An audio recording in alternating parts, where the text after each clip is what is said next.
آج بھی مٹا نہیں سکا۔ متوکل ملعون کے خدا نے ان مظالم کو اس لیے زندہ رکھا ہے تاکہ آل محمد کے ہونے والے مظالم کو زمانہ اور تاریخ کبھی بھی بھلا نہ سکے۔ اگر ہم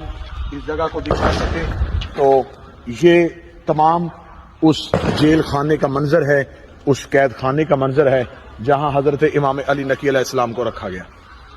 اس قید خانہ کی طرف جو حضرت امام علی نقی علیہ السلام کا قید خانہ تھا، جہاں حضرت امام علی نقی علیہ السلام کو متوکل ملعون نے زندان میں رکھا۔ سادات و اہل سادات مومنین، یہ آل محمد کی غربت کا منہ بولتا ثبوت ہے، یہ آل محمد کی مظلومیت کا منہ بولتا ثبوت ہے کہ آل محمد علیہ السلام پہ اس دور کے ظالم ترین بادشاہوں نے جس طریقے سے مظالم کیے، آج بھی یہ جگہیں ان ظالموں کا پتہ بتاتی ہیں، ان ظالموں کے نشان بتاتی ہیں۔ لیکن یہ تاریخ کی حقیقت ہے، وہ جنہوں نے یہ قید خانے کھودے تھے، جنہوں نے یہ زندان بنائے تھے، آج ان کی قبروں کا نشان بھی کہیں نہیں ہے۔ لیکن جس امام کو زمانے سے چھپا کے اس تاریخ، اس گہرے قید خانے میں رکھا گیا تھا، آج بھی اسی قید خانے سے چند قدم کے فاصلے پہ اس مالک کا نوری محل آج بھی موجود ہے۔ وہ امام آج بھی زمانے کو اپنے فیوز سے نواز رہا ہے، وہ باب علم آج بھی اپنی جگہ پہ قائم ہے، وہ ستون آج بھی اس جگہ پہ قائم ہے۔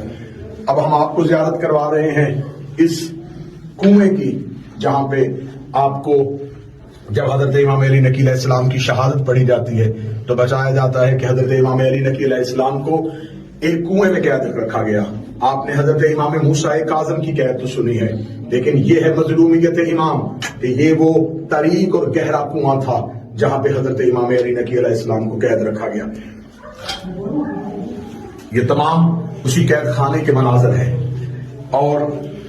یہ وہ مقام ہے جہاں پر مولا حضرت امام علی نقی علیہ السلام کو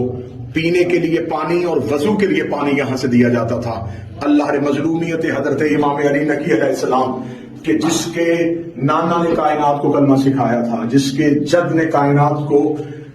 تہذیب انسانیت سے آراستہ کیا تھا، جس کے جد مظلوم نے کربلا میں اپنی لاش کے ٹکڑے کروا دیے تھے لیکن دین اسلام کو قائم رکھا گیا تھا، ان کی اولاد کے ساتھ کیا سلوک کیا گیا، اگر آج بھی مورخ تاریخ سے مٹا سکے گا تو یہ نام و نشان تو نہیں مٹ سکتے، یہ تاریخی حقائق تو نہیں مٹ سکتے، یہ آج بھی گواہ ہیں۔ کہاں گیا وہ متوکل، کہاں گیا وہ ہارون رشید ملعون، کہاں گیا وہ مامون رشید ملعون، لیکن جس امام کو اس گہرے کنویں میں رکھا گیا تھا، آج بھی میرا مولا سامرا میں آباد ہے۔ اس مولا کے حرم پہ کتنی بار حملے کیے گئے، لیکن میرے مولا کی مظلومیت کو چھپانے والوں، آج بھی میرے مولا کا تخت سامرا میں قائم ہے، اور تا ظہور امام زمان میرے مولا کا تخت قائم و دائم رہے گا۔